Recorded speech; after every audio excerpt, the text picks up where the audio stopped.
நீருண்ட வாசல் அடைபாடுமான் நொறுங்குண்ட மனதாய் முன் சொல்வார் யார்?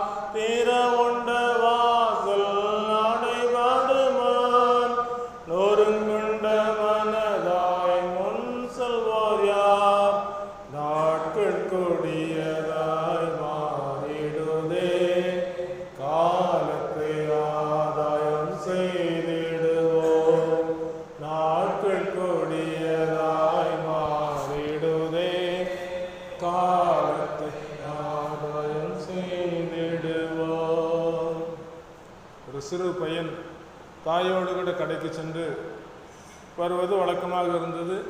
தாய் ஜாமான் வாங்கி கொண்டிருக்கும்போது இவனும் ஒரு கண்ணோட்டத்தில் அங்கே ஒரு உதவி செய்கிறது போல காய்கறிகளை கொஞ்சம் பொறுக்கி போடுவான். இப்படியாக வளர்ந்து வந்த காரியம் அவனுக்கு அது தவறு என்று சொல்லி படவில்லை. இந்த சிறு வயதிலிருந்தே அந்த பழக்கத்தை பழகி கொண்டே வந்தான். பழகி கொண்டு வந்தவன் இப்படி திருட ஆரம்பித்தான். திருடி கொண்டு வந்தவன் இன்னும் வயது கூட கூட அவன் அநேக குற்றங்களை செய்து வந்தான். அது அவனுக்கு தவறு என்று சொல்லி படவில்லை. இப்படி தவறு செய்த அந்த வாலிபன் தனக்கு நல்ல வழக்கறிஞரை தேடினான்.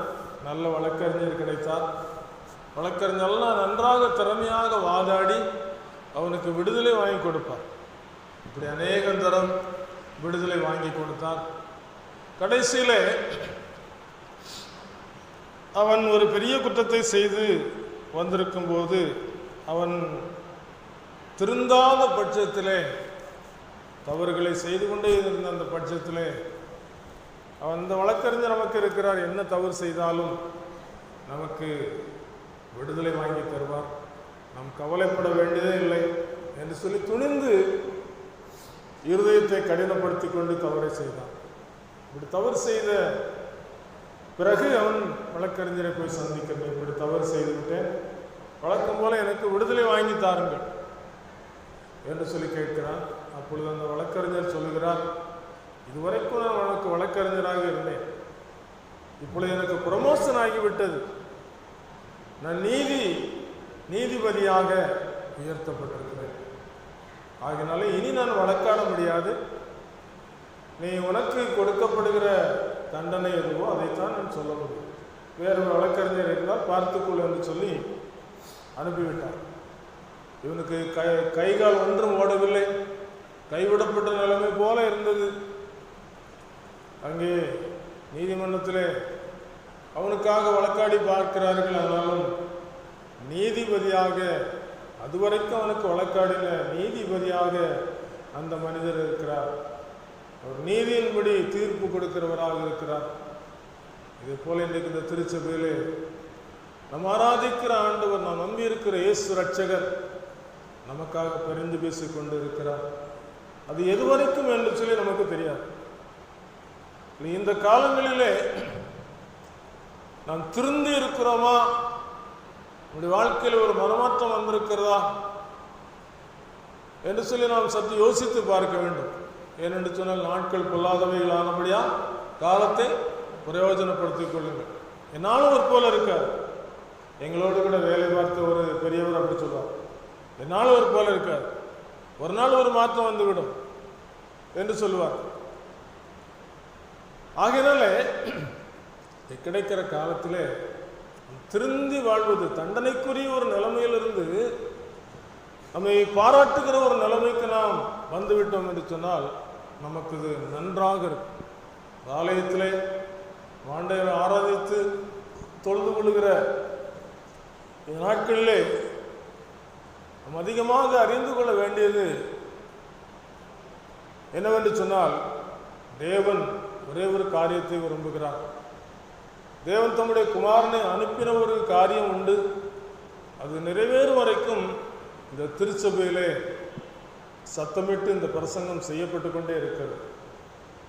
நம்ம எல்லாரும் எடுத்துக்கொள்ள வெளிப்படுத்தும் விசேஷம் 21ஆம் அதிகாரம் 3ஆம் வசனம் இப்படியாக சொல்லுகிறது, மேலும் பரலோகத்திலிருந்து உண்டான ஒரு பெரும் சத்தத்தை கேட்டேன், அது இதோ மனுஷரிடத்தில் தேவனுடைய வாசஸ்தலம் இருக்கிறது, அவரிடத்திலே அவர் வாசமாக இருப்பார், அவர்களும் அவருடைய ஜனங்களாக இருப்பார்கள். தேவன் தாமே அவர்களோட கூட இருந்து அவர்களுடைய தேவனாய் இருப்பார்.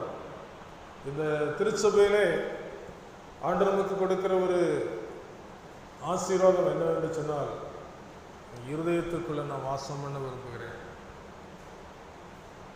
ஆகினால்தான் மகனே மகளே உன் இருதயத்தை எனக்கு தான்.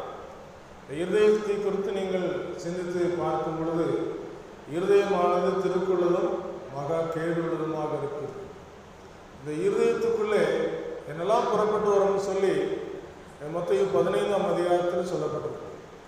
அநேக தீமையான காரியங்கள் புறப்பட்டு வந்து அது மனுஷனை தீட்டுப்படுத்தும். ஆனால் ஒரு தேவ பிள்ளை என்ன செய்து கொண்டிருப்பாங்கன்னு சொன்னால், ரட்சிப்பிலே பிரியப்படுறவங்க எப்பொழுதும் துதித்து கொண்டே இருப்பாங்க, அல்லேலியா சொல்லிக்கொண்டே இருப்பாங்க. அவங்களுக்கும் பரலோகத்துக்கும் ஒரு தொடர்பு இருக்கும். இந்த பூமியில இருக்கிறவங்களுக்கு சினிமா உள்ள இருக்கும், சினிமா பாட்டு வரும். சினிமா பாட்டு எப்படிப்பட்டது? யார் அதை எழுதுகிறாங்க? ரட்சிக்கப்பட்டவங்களா எழுதுறாங்க, ரட்சிக்கப்படாதவங்க எழுதுறாங்க, இருதயம் கடினப்பட்டவங்க எழுதுறாங்க, தெய்வ பயமற்றவங்க எழுதுறாங்க. சினிமா பாடல்களை பாடுவது தேவனுக்கு பிரியமாக இருக்கவே இருக்காது. தேவனுடைய பிள்ளைகள் இரண்டு எஜமானுக்கு ஊழியம் செய்ய முடியாது. ஒன்று ஆண்டவரை பற்றி கொள்வாங்க, எல்லாம் உலகம் கொடுக்கிற அந்த சந்தோஷத்தில் மகிழ்ந்து கொண்டிருப்பாங்க. உலக சந்தோஷத்துக்குள்ள மகிழ்ந்து கொண்டிருக்கிறது எப்படிப்பட்டது தெரியுமா? இந்த ஆமை நல்ல அந்த ஹீட்டுக்காக அந்த தண்ணியில் அப்படியே என்ன செய்யும் வரும். சூடு ஏற ஏற அந்த சுடு தண்ணியில் அது என்ன செஞ்சிடும், வெந்து போயிடும். உணர்வற்ற ஒரு தன்மை. ஒரு பெரிய ஒரு பிரசங்கியார் சொல்லும்போது உணர்வற்ற தன்மை குறித்து சொல்லும்போது, அது பெண்கள் அடுப்பங்கரையில் வேலை செய்கிற ஒரு காரியத்தை ஒப்பிட்டு சொன்னது ஞாபகத்தில் இருக்கிறது. என்ன செய்வாங்களன்னா, அடுப்பங்கரையில் பல வேலையாக இருப்பாங்க. ஒரு பாத்திரத்தில் சுடுதண்ணி வச்சுருப்பாங்க, ஒரு பாத்திரத்தில் அந்த குழம்புக்குரிய காரியங்கள் வச்சுருப்பாங்க, இன்னும் சாப்பாடுக்குரிய காரியங்கள் நடந்துக்கிட்டு இருக்கும். இதுக்கடையில் காய்கறிகள் வெட்டிக்கிட்டு இருப்பாங்க. திடீர்னு தண்ணி கொதிச்சு வரும்போது அதை இறக்கி வைக்கிறதுக்கு துணியை தேடுவாங்க, துணி கிடைக்காது. உடனே நினச்சிவாங்கன்னு சொன்னால் வேறு வழியே இல்லைன்னு சொல்லி அப்படின்னு சொல்லி அந்த சூடை தாங்கிக்கிட்டு இறக்கி வச்சுருவாங்க. இது ஒரு நாள் நடக்கும். ஒரு அடுத்த முறை என்ன செய்வாங்களன்னா, இப்படி ஒரு சூடு அந்த பாத்திரத்தை இறக்கி வைக்கிறதுக்கு ஒரு சூழ்நிலை வரும்போது, அன்னைக்கு ஒரு நாள் இறக்கி வச்சோம், அதே போல் இறக்கி வச்சிருந்தான்னு சொல்லி அதுக்கப்புறம் அந்த சுடுகிற ஒரு அந்த காரியத்தை அவர்கள் பொறுத்து கொண்டு என்ன செஞ்சுருவாங்க, இறக்கி வச்சுருவாங்க. இது வழக்கமாகிவிடும். பாவம் செய்கிற மனிதனுக்கு உணர்வற்ற ஒரு தன்மை வந்துவிடும். இதே போல் இஸ்ரவேல் மக்கள் அடிமைப்பட்டு குக்கரிலிட்டாங்க. அவங்க ஜெபம் தேவ சன்னிதியில் எட்டினது. கர்த்தர் மோசையை அனுப்பினார். மோசே மூலமாக பார்வோனிடத்தில் பேச அனுப்பினார். 10 வாதைகளை அவன் பார்க்கிறான். அந்த 10 வாதைகளை பார்த்து அவனுடைய மனதில் மாற்றம் வரவில்லை. தேவன் இதை செய்கிறார், தேவன் தம்முடைய ஜனங்களை சந்திக்கிறார் என்ற ஒரு மாற்றம் வரவில்லை. அவன் நினைத்தான், நம்மிடத்துல அதிகாரம் இருக்கு, நம்ம சொன்னாதான் போக முடியும், நம்ம சொல்லலாம் போக முடியாது. அவன் இருதயத்தை கடினப்படுத்திக்கிட்டே இருந்தான். ஆண்டவர் சொன்னாரு, நான் அவனுடைய இருதயத்தை கடினப்படுத்துவேன். கடினப்படுத்தி செய்துட்டான். ஆண்டவர் ஜனங்களை நினைச்சாரு, விடுவித்து கொண்டு வந்து விட்டான். கொண்டு வரும்போது சொல்றாரு, நான் அவன் இருதயத்தை கடினப்படுத்துவேன். சேனைகளோடு பின்தொடர்ந்தான். சமுத்திரத்தில் என்ன செஞ்சுட்டான், மாண்டு போய்விட்டான். அதனால இந்த உலகத்தில் நம்முடைய இருதயம் கடினப்பட்டு இருக்கிறதோ, இந்த திருச்சபை கடந்து வரும்போது எனக்கு அந்த இருதயத்தை குறித்து ஆண்டவர் கொஞ்சம் எல்லாருக்கும் ஞாபகப்படுத்துறதுக்காக ஆண்டவர் என்ன செய்கிறார், உணர்த்தும்படியாக சில காரியங்களை சொல்லி தருகிறார். இருதயத்தை கடினப்படுத்தினால் தேவனுடைய கிருபையை என்ன செஞ்சிருவோம், இழந்து போயிடுவோம். ரட்சிப்பை நம்ம என்ன செய்வோம், எங்கேயோ விட்டுருவோம்.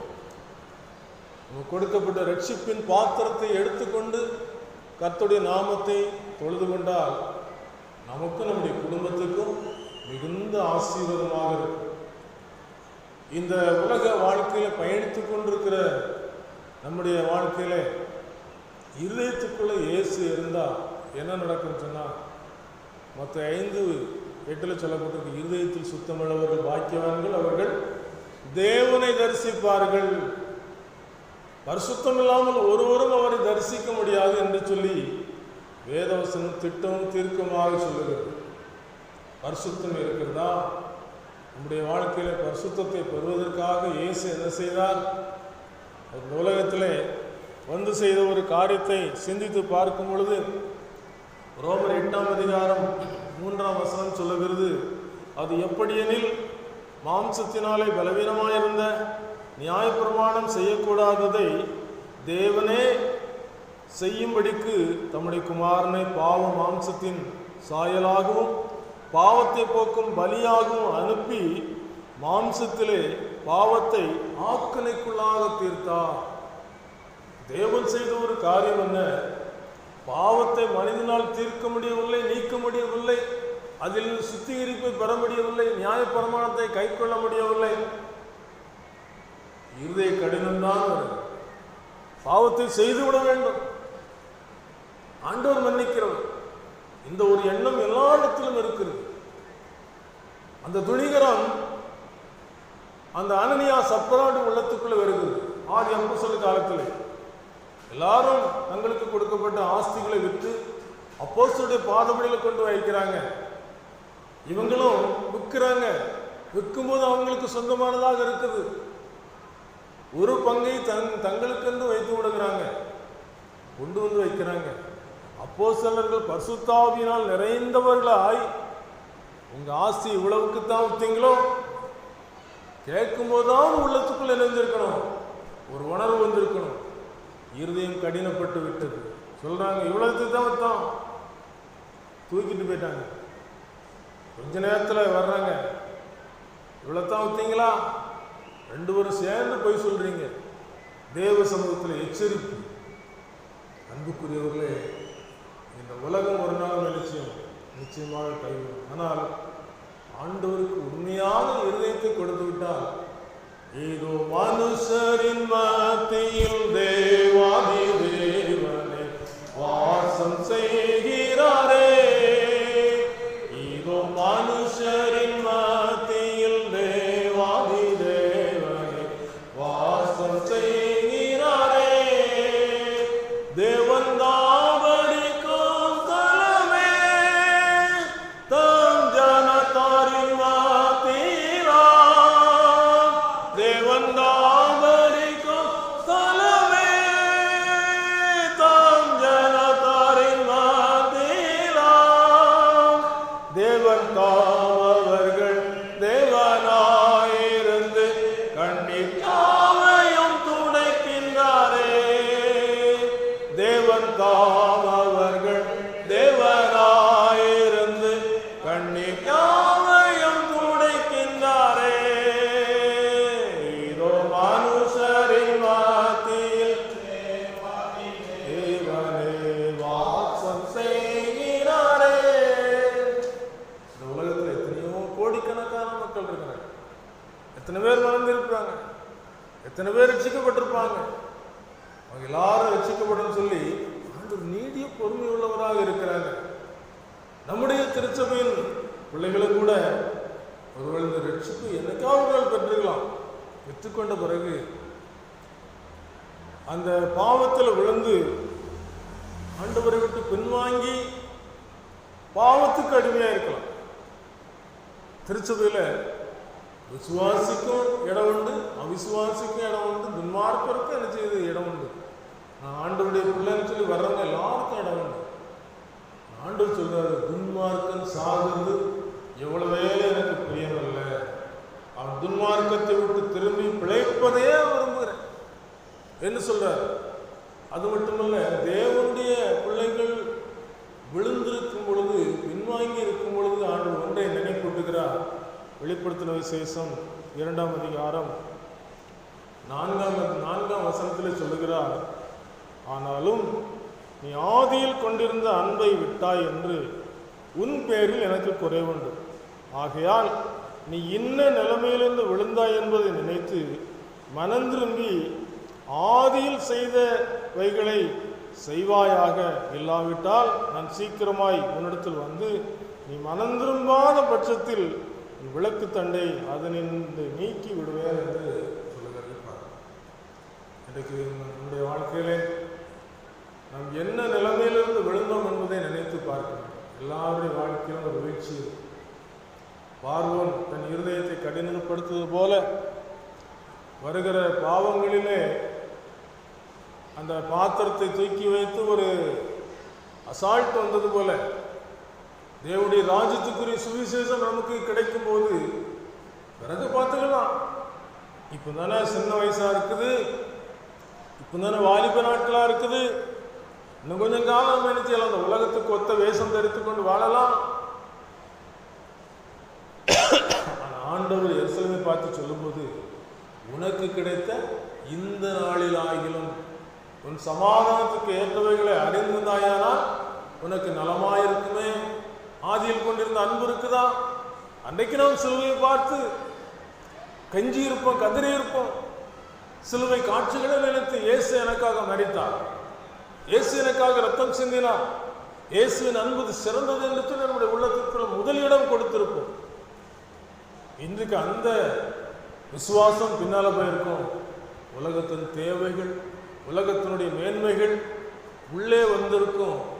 அந்த ஐஸ்வர்யவான் இந்த உலகத்துல சம்பாதித்து நிறைய குடோன்கணக்கில் சேர்த்து வைத்த பிறகு என்ன சொல்றான்? ஆத்மாவே ஆத்மாவே உனக்கு நிறைய தலைமுறைக்கு சேர்த்து வச்சுட்டேன், நீ புசித்து குடித்து சந்தோஷமா இரு. அப்படிதான் இளையகுமாரன் தகப்பனை விட்டு போறான், பிரிந்து போகிறான். அன்புக்குரியவர்களே, இதெல்லாம் ஆண்டவர் எதற்காக சொல்லுகிறான்னு சொன்னா, எல்லாம் பதிவு செய்யப்படுகிறது, நம்முடைய பாவம் கட்டி வைக்கப்படுகிறது, ஒரு வழக்கு இருக்கிறது, ஒரு நியாய தீர்ப்பு இருக்கிறது. ஆகினால ஆண்டவர் நினைச்சுக்கிறார், அநேக முறை நமக்கு நினைச்சுக்கிறார், தவணையின் காலத்தை நீடித்து கொடுக்கிறார்.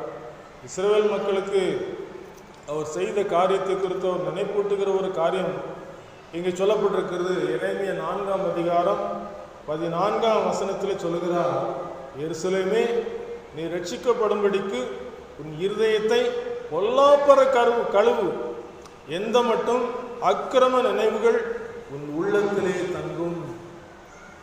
வாலிப நாட்கள்ல செய்த பாவமெல்லாம் அது மன்னிப்பு கேட்டாதான் மன்னிக்கப்படும். ஏன்னு சொன்ன பாவங்களை மன்னிக்கிறதுக்கு மனுஷகுமாரனுக்கு அதிகாரம் உண்டு. வேற என்ன செய்தாலும் பாவம் மன்னிக்கப்படாது.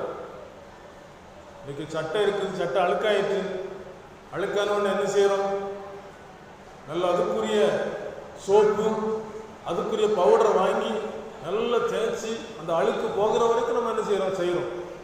இதே போல நியாயப்பிரமாணம் செய்யக்கூடாது, தாமே செய்யும்படி இந்த உலகத்தில் தம்முடைய குமாரனை பாவ மாம்சத்தின் சாயலாகவும் பாவத்தை போக்கும் பலியாகவும் அனுப்பி இருக்கிறார். இந்த மனுக்குலம் நினைத்து பார்க்கிறதா? இயேசு சிலுவையில் தொங்கினாரே, இருதயத்தை கழுவப்படுவதற்காக, இருதயம் சுத்திகரிக்கப்படுவதற்காக, இருதயத்தில் சுத்தமுள்ளவர்களாய் மாறி தேவனை தரிசிப்பதற்குரிய ஒரு ஆசீர்வாதத்தை பெற்றுக்கொள்வதற்காக அவர் பாடுபட்டிருக்கிறாரே. எத்தனை பேர் நினைத்திருப்பார்கள்? சிலுவை நோக்கி பார்த்திருக்கிறோமா? அவருடைய கைகளிலும் கால்களிலும் விழாவிலும் அவருடைய சிரசிலும் வைக்கப்பட்ட அந்த காயங்கள், நமக்காக கொடுமையாக ஏற்றுக்கொண்டாரே, இந்த பரிசுத்தத்துக்காக அவர் பட்ட பாடுகள், நகர்வாசலுக்கு புறம்பே பாடுபட்டாரே, அந்த பாடுகளை நினைத்து பார்த்திருக்கிறோமா? இருதயம் கடினப்பட்டுக் கொண்டே இருக்கும் என்று சொன்னார். அந்த இருதயத்தை பொல்லாப்பற அக்கிரம சிந்தைகள் நீங்க கழுவப்பட வேண்டியது இன்னைக்கு நமக்கு ஒரு ஆலோசனையாக சொல்லப்படும். அப்போ சொல்லாங்க பவுல் அதை எபேசு பட்டணத்துக்கு சொல்லும் பொழுது ஒரு காரியத்தை நினைப்பூட்டுகிறார். அப்போஸ்தலர் நடபடிகள் 20ஆம் அதிகாரம் 20ஆம் 26ஆம் வசனத்தில் சொல்லப்பட்டிருக்குது, பிரயோஜனமானவைகள் ஒன்றையும் நான் உங்களுக்கு மறைத்து வைக்காமல் வெளியரங்கமாக வீடுகள் தோறும் உங்களுக்கு பிரசங்கித்து உபதேசம் பண்ணி தேவனிடத்திற்கு மனம் திரும்புவதை குறித்தும் நம்முடைய கர்த்தராகிய இயேசு கிறிஸ்துவை விசுவாசிப்பதை குறித்தும் நான் யூதருக்கும் கிரேக்கருக்கும் சாட்சியாக அறிவித்தேன். எதை செய்தால் தேவனுடைய ராஜ்யத்தை நாம் சுதந்திரத்துக் கொள்ள முடியும்? தேவனுடைய ராஜ்யம் புசிக்கும் குடிக்குமானதல்ல, அது நீதியும், அது சமாதானமும், பரிசுத்த ஆவியானவர் கொடுக்கிற சந்தோஷமா இருக்கிறது. என்றைக்கு ஒரு மனிதன் இருதயத்தின் கதவை திறந்து கொடுக்கிறானோ அன்றைக்கு இயேசுவானவர் உள்ளே வந்து உள்ளே இருக்கிற பாவ கரைகள் எல்லாவற்றையும் சுட்டி காண்பித்து உள்ளே ஒரு நொறுங்குண்ட இருதயத்தை கொடுத்து தாவீது ராஜா உள்ளம் உடைந்து தேவனே என்னை சுத்திகரியும் என்று சொல்லி கதறினாரோ அதே போல பாவத்தை குறித்து ஒரு கெஞ்சி கதறுகிற ஒரு மனம் திரும்புதல் உண்டாகும். இதைத்தான் இந்த பிரசங்கமாக சொல்லி ஏனென்று சொன்னால், உலகமான சுயஞானத்தினால தேவனை அறியாதிருக்கையில் பைத்தியமாய் தோன்றுகிற பிரசங்கத்தினாலே விசுவாசிகளை ரட்சிப்பதற்கு அவருக்கு புரியுமாயிற்று. உலக சுயஞானத்தினால் தேவனை அறிந்து கொள்ளவில்லை, பரலோகத்துக்கு போவதற்குரிய வழியை அறிந்து கொள்ளவில்லை. ஒரு பாட்டியம்மா வாலிப காலங்கள் இருக்கும் பொழுதே அவங்களுக்கு இந்த நல்ல செய்தி சொல்லப்பட்டது. பாட்டி, நம்ம எல்லாரும் பாவம் செஞ்சிருக்கோம், தேவ மகிமையை இழந்து விட்டோம், பாவம் நம்முடைய இருதயத்தை அப்படி மூடி நம்ம நிம்மதியெல்லாம் எடுத்து நமக்கு சந்தோஷம்லாம் பண்ணியிருக்கு, நிச்சயம்லாம் பண்ணியிருக்கு, மனத்தில் பயம், மரணத்தை குறித்த பயம் இருக்கு, எல்லாம் நீங்கணும்னு சொன்னா இயேசு இருக்கிறார். அவர் மனுக்குலத்தை ரட்சிக்க வந்தவர், ஒவ்வொருவரையும் தேடி வந்தவர். மகனே மகளே உன் இதயத்தை தாராயோ, இப்போ தாராயோ, இப்போ தாராயோ. கெட்ட மகனை போல துட்ட வழிகளிலே மட்டும் மிஞ்சி நீ அலைந்தாய். கெட்ட மகனை போல துட்ட வழிகளிலே மட்டும் மிஞ்சி நீ அலைந்தாய். உன்னை கட்டி பிடித்து முத்தமிட்டே அரவணைப்பேன், திட்டம் இது நீ வாராயோ. உன்னை கட்டி பிடித்து முத்தமிட்டே அரவணைப்பேன், திட்டம் இது நீ வாராயோ. மகனே மகளே உன் இதயத்தை தாராயோ, இப்போ தாராயோ, இப்போ தாராயோ. அங்கரங்கள் துளைக்க செங்கோருதி சூரக்க பொங்கி குருசில் மாறித்தேன். அங்கரங்கள் துளைக்க செங்கோருதி சூரக்க பொங்கி குருசில் மாறித்தேன். உன் பங்கம் அனைத்தும் போக்கி தங்க அரண்மனையில் சிங்காசனத்தில் அமர்த்த. நமக்கு சிங்காசனத்துல இடத்தை ஆயத்தப்படுத்திட்டு இருக்கிறாரு. எத்தனை பேர் விசுவாசிக்கிறீங்க? அதுக்கு தான் ஆயத்தம் இருக்கிறாரு. பரிசுத்தப்படுத்தி நம்மளுக்கு வெண்வஸ்திரம் தரித்து குருத்தோலைகளை பிடித்து ஓசன்னா என்று சொல்லி பாடல் பாடுகிற கூட்டத்தோடு கூட நிறுத்துவதற்கு இந்த உலக போராட்டத்திலே போராட்டம் உண்டு. எதோடு போராட்டம் உண்டு? மாம்சத்தோடும் ரத்தத்தோடும் உள்ள துரைத்தனங்களோடும் அதிகாரங்களோடும் வானமண்டலத்தினோட பிரபஞ்சத்தின் அதிபதிகளோடு போராட்டம் உண்டு. ஆனால் வெற்றி கொடுப்பதற்கு இயேசு உள்ள வந்து விட்டால் வெற்றி கிடைக்கும். இயேசு உள்ள இல்லைன்னா தோல்வி.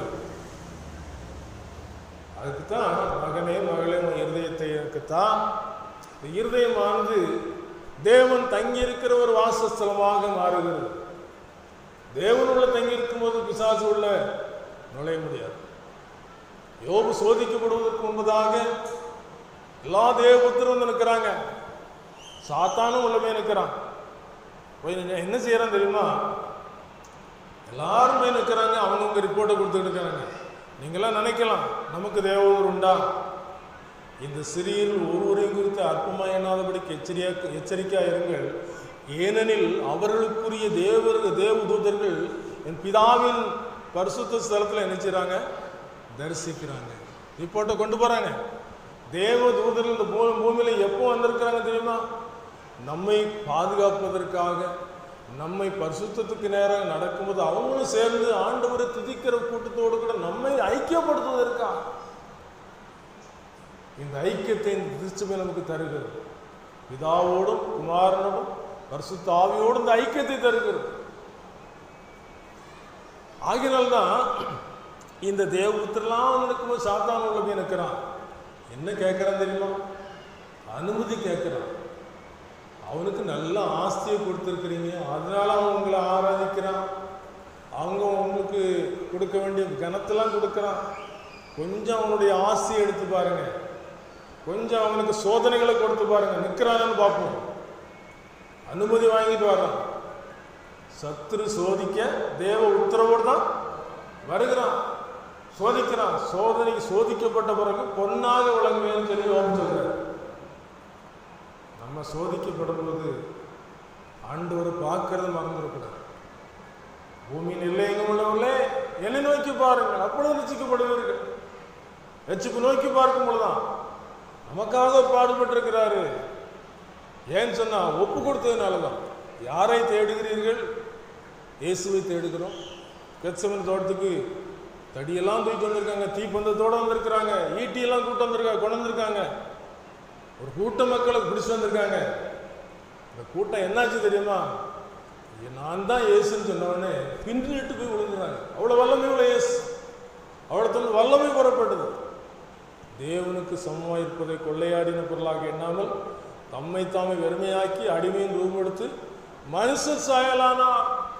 உலகத்துக்கு நம்மை போல மனிதனாக வந்து நமக்கு பாவத்தை ஜெயித்து கொடுப்பதற்காக, மரணமே உன் கூரங்கே பாதாளமே உன் ஜெயமங்க என்று சொல்லி ஒரு வெற்றி பெற்று தருவதற்காக. இந்த பாட்டியெல்லாம் கேட்கல, மனம் திரும்பல, ரசிக்கப்படல. அவங்க போற போக்கிலே போயிட்டு இருக்காங்க. ஒரு நாள் ஒரு ஆற்றுக்கரையில் போய் நிற்கும்போது டேமில் நிறைய தண்ணி கிடந்துச்சு. இங்கேருந்து தண்ணி அப்படி வர்ற தண்ணியில் உயிருள்ள மீன்லாம் அப்படி துள்ளி துள்ளி அப்படி அதில் எதிர்த்து உயர்ற அந்த டேமுக்குள்ளே விடுறதுக்கு பிரயாசப்பட்டுக்கிட்டு. ஒரு சில செத்த மீன்கள் இருக்குது, அது அப்படியே அந்த தண்ணி போன போக்கில் போய்கிட்டே இருக்கு. ஒரு வாலிபன் ஒரு நல்ல ஒரு ஞானிகிட்ட போய் கேட்டான், உங்களை ஞானின்னு சொல்கிறீங்களே, என் கைக்குள்ளே ஒரு வண்ணத்து பூச்சி இருக்கு, வண்ணத்து பூச்சி உயிரோடு இருக்குதா செத்து இருக்குதா சொல்லுங்க. கேட்ட உடனே ஞானி யோசிச்சு சொல்லியிருக்கிறாரு, கைக்குள்ளே வண்ணத்து பூச்சி இருக்கு. ஒரு அற்ப ஜந்து கைக்குள்ளே இடம் வச்சுட்டு அப்போ அது செத்துருக்குன்னு சொன்னால் இப்படி திறந்தா பறந்து போயிடும். செத்துருக்குன்னு சொன்னால் நல்ல உயிரோடு இருக்குன்னு சொன்னால் நசுக்கிட்டு செத்துதான் காமிச்சிடும்.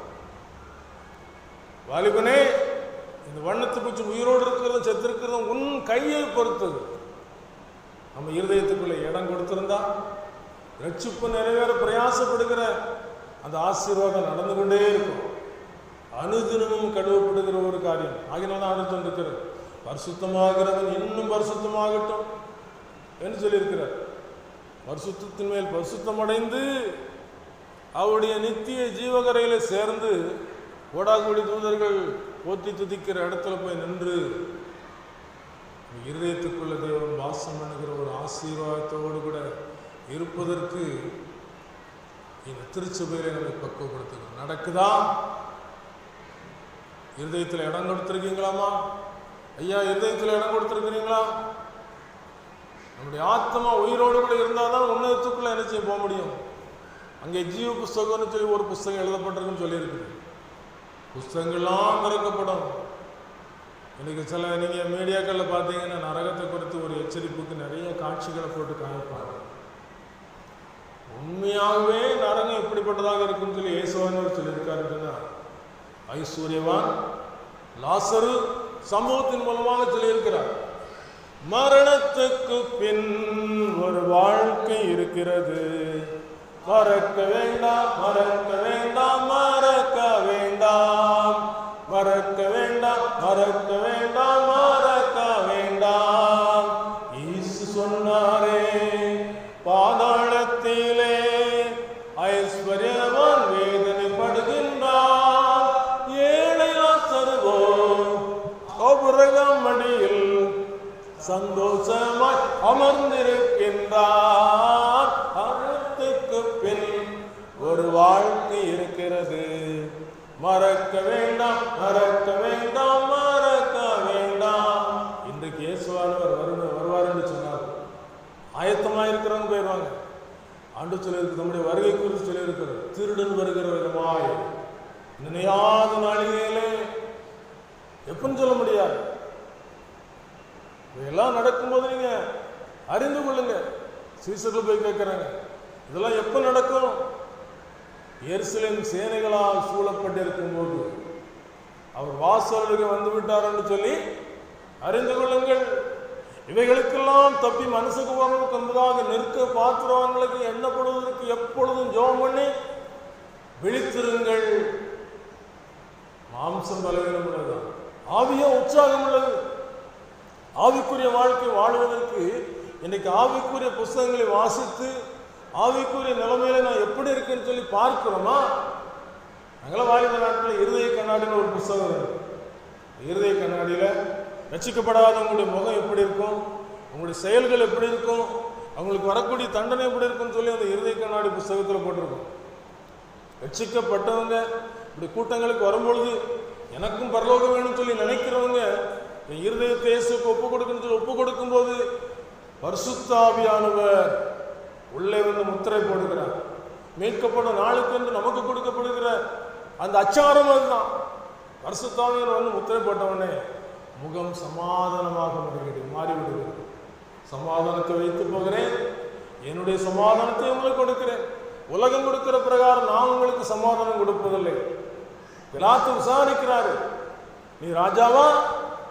விசாரிக்கும் அவர் சொல்றாரு, சத்தியத்தை குறித்து சாட்சியாக கொடுக்க நான் வந்தேன். சத்தியவான் எவனையும் சத்தம் கேட்கிறான். அப்ப நீ சொல்லுகிறபடி ராஜாதானோ அப்படின்னு சொல்லும்போது மனுஷகுமாரன் மேகங்களில் வருகிறதை நீங்க காண்பீங்க, மகிமையை காண்பீங்க. மகிமையில மாட்சிமையில ஒரு தோன்றப்படுகிறார். இயேசு கிறிஸ்து வருகிறார், ஆயத்தப்படுவோம், அவருடைய ராஜ்யத்தில் சேர்ந்து கொள்வோமே. இயேசு கிறிஸ்து வருகிறார், ஆயத்தப்படுவோம், அவருடைய ராஜ்யத்தில் சேர்ந்து கொள்வோமே. நீதி செய்யும் இயேசுவுக்கு இடம் கொடுப்போமே, சிங்காசனத்தில் வீற்றிருந்து நியாயம் தீர்ப்பாரே. நீதி செய்யும் இயேசுவுக்கு இடம் கொடுப்போமே, சிங்காசனத்தில் வீற்றிருந்து நியாயம் தீர்ப்பாரே. நோவ காலத்தில் நடந்தது போல் நடக்கும் என்றாரே, லோத்தினுடைய காலம் போல நடக்கும் என்றாரே. இந்த சத்தம் எதுக்கு தெரியுமா? இருதயத்துக்குள்ள இடம் கொடுக்கிறது. இடம் கொடுத்து உங்களுக்குள்ள தேவன் வாசம் பண்ணி சகல சத்தியத்துக்குள்ள நடத்தி கொண்டிருக்கிற ஒரு ஆசீர்வாதத்தை நீங்க பெற்றிருப்பீங்கன்னு சொன்னா, உங்களுக்கு குறித்து வேதம் சொல்லப்பட்டிருக்கிறது, எவனுடைய பாவம் மன்னிக்கப்பட்டதோ, எவனுடைய மீறுதல் மூடப்பட்டதோ அவன் பாக்கியவான். பாக்கியவான் சொன்னா என்ன? கொடுத்து வைக்கப்பட்டது. இவங்கெல்லாம் பாக்கியவான்கள். தேவனுடைய ராஜ்யத்தை சுதந்திரத்துக் கொள்கிற ஒரு ஆசீர்வாதத்தை இந்த உலகத்தில் திருச்சபையில் பெற்றுக்கொண்டவர்கள். உலகம் கைவிட்டாலும் அவங்களை ஆண்டு கைவிட மாட்டார். சேவன் வல்லமையாய் பிரசங்கம் செய்யறான். ஆதி அப்போஸ்தலர் காலத்துல இந்த சுவிசேஷம் பிரசங்கிக்கப்படுகிற இடத்துல அவர்கள் இருதயத்தில் குத்தப்பட்டாங்க. இருதயத்தில் குத்தப்பட்டாதான் இருதயத்துக்குள்ள இருக்கிற பாவம் வெளியே தூக்கி தூரப்படப்படும். என் குழுவில் ஒரு அருமையான தம்பி உண்டு. அந்த தம்பி சாட்சி சொல்லும் போது என்ன சொல்லுவாங்க தெரியுமா? சிறு வயதுல கிணத்துக்குள்ள விழுந்தேன். கிணத்துக்குள்ள விழுந்தா அங்கே தேவதூதர்கள் சுற்றி பாடிக்கிட்டு இருந்தாங்க. எனக்கு ஒன்றும் சேதமாகலை. வாலிப நாட்கள்ல அவங்க இருதயத்துக்குள்ள ஒரு பாவம் இருந்திருக்கு. ஆண்டவர் சந்திக்கும் போது ஆவிக்குரிய அந்த தன்மையை ஏற்றுக்கொள்ளுகிற ஒரு மனப்பக்குவத்து கூட இருக்கும்போது மேட்டிமை என்ற ஒரு பாவம் இருந்துச்சு. ஆண்டவர் தூக்கி வெளியே போட்டேன். இப்படி நம்முடைய வாழ்க்கையில ஏதாவது ஒரு பாவம் ஒரு இடத்துல நமக்குன்னு வச்சுக்கிட்டு இருந்தோம்னா ஆண்டவர் என்ன செய்ய முடியும்? முழுமையுமாய் நம்ம ரட்சிக்க முடியாது. இந்த ரட்சிப்பு என்பது, மீட்பு என்பது நமக்கு கிடைக்கப்பட்ட ஒரு பெரிய ஒரு இறக்கம். ஒரு இடத்துல ஒரு பெரிய ஒரு வெள்ளம் சூழ்ந்துச்சு. வெள்ளம் சூழ்ந்திருந்ததுனால மீட்பு படையினர் அந்த பக்கம் வந்தாங்க. வந்து அவர் முதல் மாடியில் இருக்கும்போதே அவங்க நீங்கள் இங்கே படகுல ஏறிக்கிடுங்க, நல்ல பாதுகாப்பான இடத்துக்கு கூட்டிகிட்டு போயிருன்னு சொன்னாங்க. அவர் கேட்கல. இது மழை விட்டு நம்ம வீட்டில் இன்னொரு மாடி இருக்குது ஏறிக்கலான்னு சொல்லி அவங்களுடைய வார்த்தைக்கு செவி கொடுக்கல. திருப்பி இன்னொரு மாடிக்கு போயிட்டாரு. இப்போ நான் அங்கேயும் மீட்பு படையினர் வராங்க. அவரும் இருதயத்தை கடினப்படுத்திட்டு அவங்களுடைய சொல்லையும் கேட்கல. கடைசி மொட்டை மாடிக்கு போயிட்டாரு. மேலே ஹெலிகாப்டருக்காரங்க பார்க்குறாங்க. கயிறை உடனே பிடிச்சிக்க, தூக்கிறோம், நீ காப்பாற்றப்படலாம். அப்பவும் இருதயத்தை கடினப்படுத்திட்டார். கைவிடப்பட்டு போனார். போக்கிரிகள் புரளிக்காரர் போயொழிப்பாரே, போக்கிரிகள் புரளிக்காரர் போயொழிப்பாரே, தீக்கிரையாவதை எண்ணி தியங்கி தியங்கி அழுவாரே, தீக்கிரையாவதை எண்ணி தியங்கி தியங்கி அழுவாரே. இந்த பாட்டியம்மா கடைசியில் அவங்க வயசாயிட்டு, சரீரெல்லாம் பலவீனம் ஆயிட்டு, பலவீனமானவர் இந்த சரீரத்துக்குரிய கண்ணு மூடும்போது ஆவிக்குரிய கண்ணு திறக்குது. எதுக்கு சொல்றோம்னு சொன்னால், நம்ம எங்கே ஐக்கியம் வைத்திருக்கிறோமோ, தேவனை துதித்து ஆராதிக்கிற பிள்ளைகளாக இந்த திருச்சபையிலே சங்கீதங்களினாலும் கீர்த்தனைகளினாலும் ஞானப்பாட்டுகளினாலும் பாடி துதிக்கிற ஒரு அனுபவத்தை பெற்றுக்கொண்டால், அவர் இருதயத்தில் வாசம் பண்ணி இருதயத்துக்குள்ள ஒரு ஆராதனை எப்பவும் நடந்துகிட்டே இருக்கும். என்னுடைய வாழ்க்கை ஆண்டவரை ஏற்றுக்கொண்ட ஆரம்ப நாள் முதல் இன்னைக்கு வரைக்கும் துதிப்பது, ஸ்தோத்திரிப்பது, கல்வாரி சிலுவையில் இயேசு கிறிஸ்து அடிக்கப்பட்டதை நினைவு கூர்ந்து கண்ணீர் விடுவது என்னுடைய வாழ்க்கையிலே ஒரு அனுபவமாக இருக்கு. ஆகையினால்தான் இந்த ஆவியானவர் உள்ளிருந்து என்ன செய்கிறாரு, இரட்சிப்புக்கு ஏதுவான வழிகளில் நடப்பதற்கு தூண்டுதல் செய்து கொண்டே இருக்கிறார், வழி நடத்தி கொண்டே இருக்கிறார். கடைசியில் அந்த மோட்ச பாக்கியத்துக்குள்ள பிரவேசிக்கும் போது பரிசுத்தமாக்கப்பட்ட பிள்ளையா என்ன செய்வார், கிருபையினாலே என்ன செய்வார், அழைத்து செல்வார். கிருபையினால விசுவாசத்தை கொண்டு ரசிக்கப்பட்டிருக்கிறோம். பாட்டியம்மாவுக்கு அங்கே வைத்திருக்கிற ஐக்கியத்தினுடைய ஆட்கள் நிற்கிறாங்க. அவங்க பயப்படுறாங்க. அவங்க கண்ட காட்சிகள் கொடூரமான காட்சிகள். பயப்படுறாங்க. இருதயத்தை ஆண்டுக்கு ஒப்பு கொடுத்தார். இருதயத்தை ஆண்டுக்கு ஒப்பு கொடுத்த வாலிப தங்கச்சி கால் மாட்டிலையும் தலக்கு மாட்டிலையும் தேவதூதர்கள் வந்திருக்கிறாங்க. என்ன அழைச்சிட்டு போறாங்க. மேகங்கள் நடுவே வாழி பிறக்கும், பூதங்கள் கடந்து வரும், தூதர்கள் கூட்டங்கள் சூழ்ந்து நிற்கும். பறந்திடுவேன், நான் பறந்திடுவேன், பறந்திடுவேன், நான் பறந்திடுவேன்.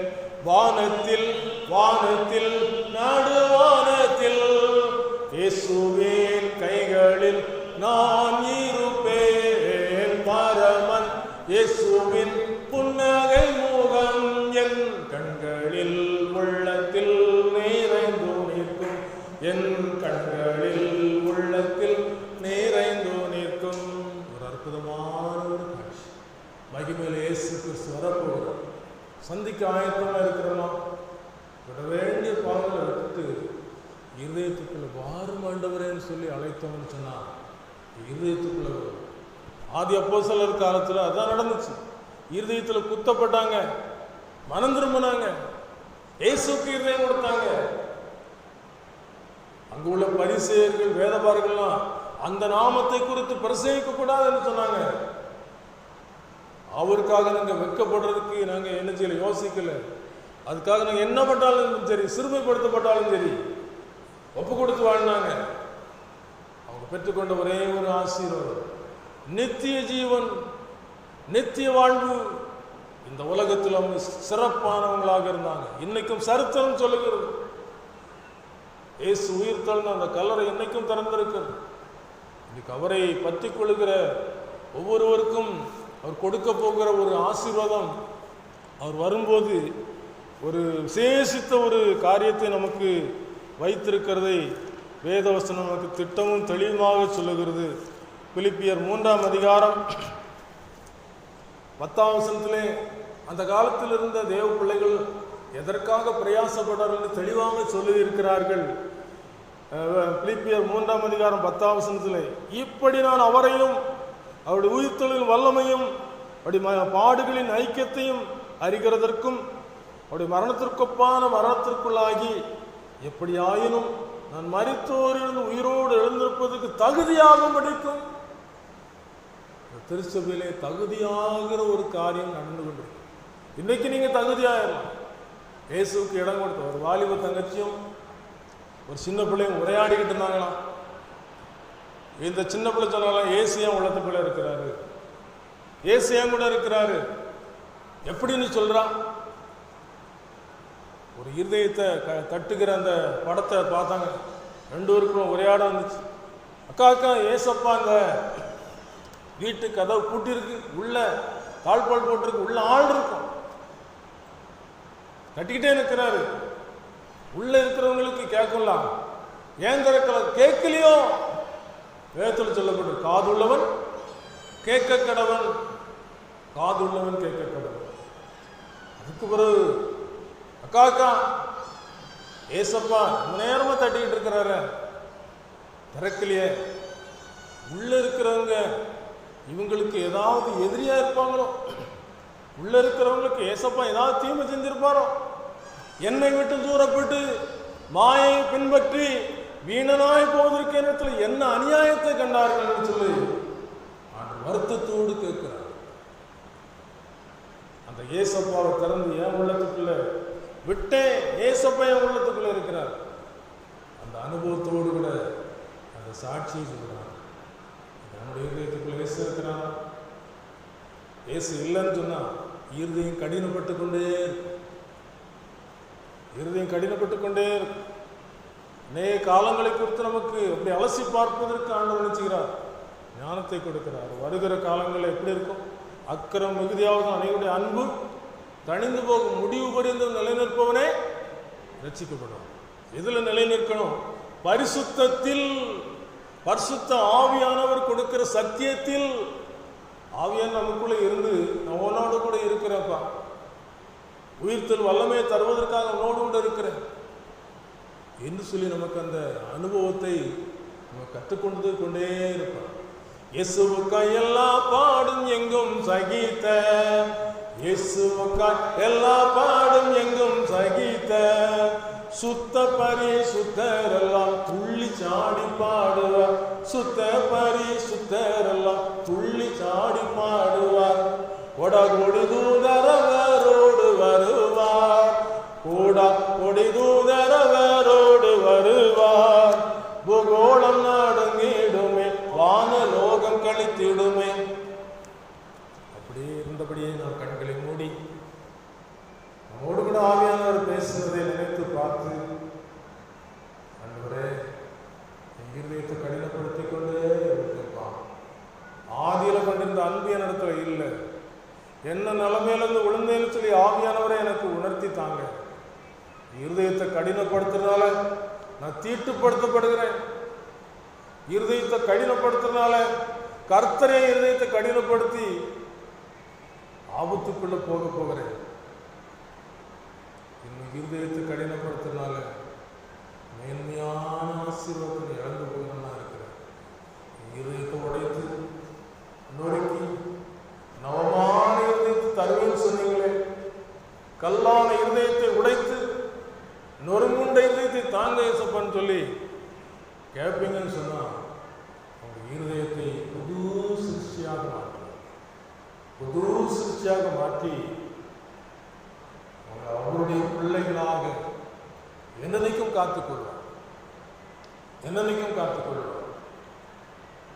காலமோ சொல்லுதே வாலிப மறையுதே, எண்ணமெல்லாம் வீணாகும், கல்வியெல்லாம் மண்ணாகும், மகிமையில் இயேசுவை தரிசிக்கும் நேரத்தில் அந்த